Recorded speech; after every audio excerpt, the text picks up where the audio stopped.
Hey everybody, it's David and Richard. We're back for this Friday's Ask the Broker show. Today we're talking about something we haven't seen in quite a while. It's been it's been a number of years, but we may start seeing them soon, so we wanted to bring it up, and that is short sales. For all you agents that have been in the business for probably 3 years and under, you probably have never seen or even heard of what a short sale is, so we're here today to kind of dive into that a little bit. Richard, what's a short sale on the market today? Well, let me designate one thing. A short sale is not one that's going to sell in a short period of time. Mm-hmm. It is a home that when the market moves, people go under. Under meaning they owe $400 on it and now it's worth $350. So underwater. Yep, underwater. Yep. So if they go to sell, they are what the bank refers to as short.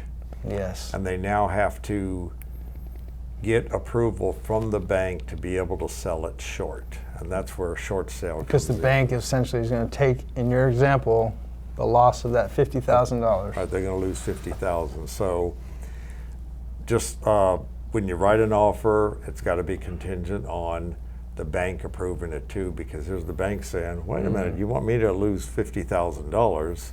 We're going to ask you a few things. Yeah. You know, like, what is your problem, basically, and what do they call that? The hardship. What is your hardship that is causing you to want to sell short? Why can't you make your payment anymore?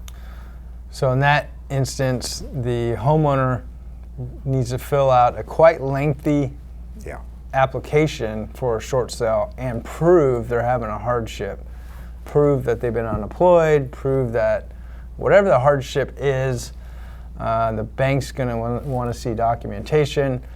It has to be submitted. The home has to be listed online with an offer most of the time before the short sale will even be considered. Yep.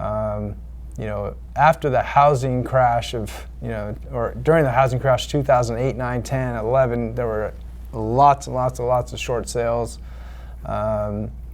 Not so much in the last 3 or 4 years. No. If we adjust here in the next, 6 months, a year, if we adjust too much, then we might see short sales. Yeah. But if we don't adjust that much, we might not see that many.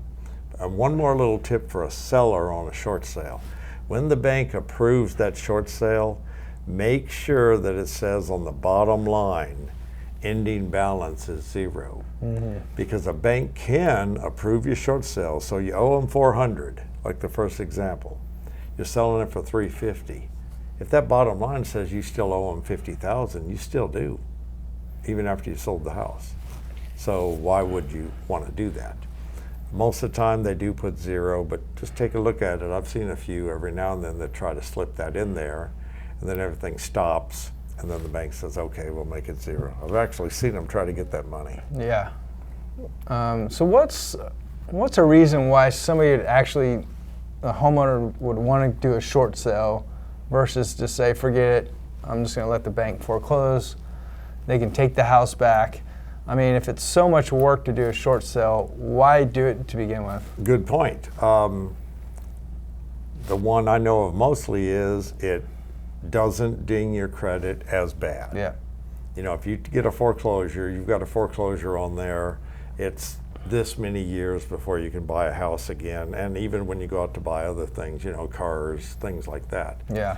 If you have a short sale, it dings it way less. And I think even for buying cars and stuff, it might not even ding it at all on that. So credit's one. I don't know credit's if the main one. Others. Yeah, credit is the main one. From what I understand, if you get foreclosed upon, you have to wait a full 7 years before you're able to buy a house again. And I believe on a short sale, I've seen it within 2 to 3 years, you can turn around and buy a house if you had a successful short sale. If you're a lender watching this video, correct us if we're wrong. Put it in the comments. What's the current policy in today's world on foreclosure versus short sale and how soon they could buy again? We'd appreciate the comment on that. Tell our audience. It might be interesting because of what we're going through with the COVID and what the lenders are going through with, not receiving payments, things like that. Mm-hmm. Who knows? They might change that too.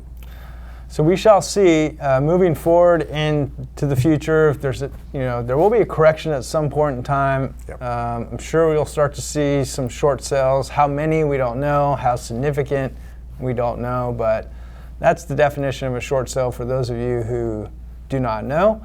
That's it for today's Ask the Broker show. If you guys had any comments, questions, put them in the remarks below. Our Ask the Broker show comes out each and every Friday, so look for it next week as well. We'll see you then.